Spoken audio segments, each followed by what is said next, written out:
Hi everyone, I'm here today with a good friend of mine, Nnimmo, and we're here to talk about everything that has to do with our agriculture system and what he's been facing in his years of activism to try and improve the systems that we have. So thank you for joining me here today. Thank you for having me. Yeah, and we're really excited. He's finally in Toronto and we're able to talk to him. So what has driven you into being an activist? What kind of started you off on that journey? Oh my God, that's such a big question. I know. I think I became an activist due to circumstances in which I found myself.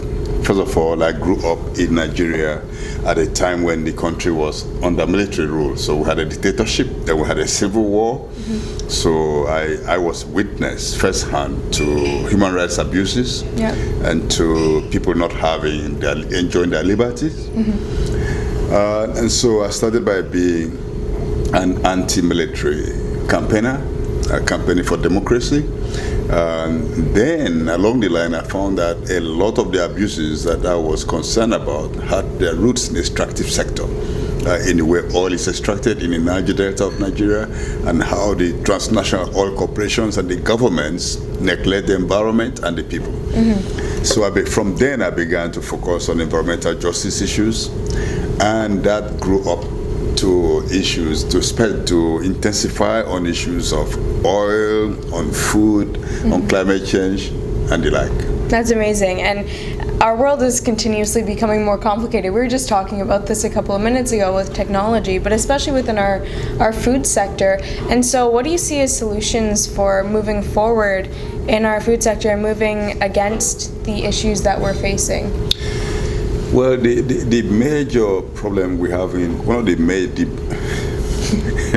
major reason we're having so many crises is what we call progress and what we call development. Mm-hmm. With all the wrong measures, all the wrong indices, the humankind tends to think that we're doing better when we exploit nature, mm-hmm. when we transform nature, when we change natural systems, when we create artificial things.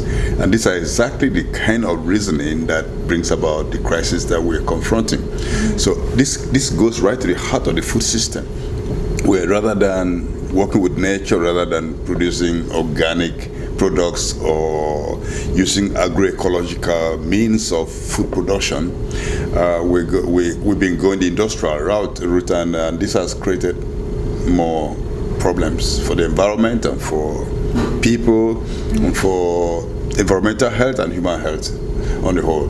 And of course, all these approaches deepen injustice in the world. For any young people or anyone out there who's interested in activism, what would you say are the best steps that people can take to get involved with trying to fight the problems in our food system and trying to create a healthier system for everyone? It starts from a personal choice, personal decision, getting to know exactly what is right or what you believe is right, mm-hmm. Which is to work with nature and not against nature. That goes across everything we need to do in terms of keeping a balance in the ecosystems and generally in the environment around us. Whether it's food, whether it's energy, the way we relate to nature is primarily the way to go if we want to have definite good outcomes. But if you want to continue with business as usual, as they say, not to change at all, to keep on consuming, and just take the easy way forward, mm-hmm. then of course that is going to become very complicated, and there will be no future for young people, unfortunately. Yeah. So this issue is about young people actually. It's not about old politicians who have had their day, and it's about the future. Mm-hmm. Yeah. Well, thank you so much for joining us here today, and it's been great talking with you and learning more about your insights, and we'll see you on the next session.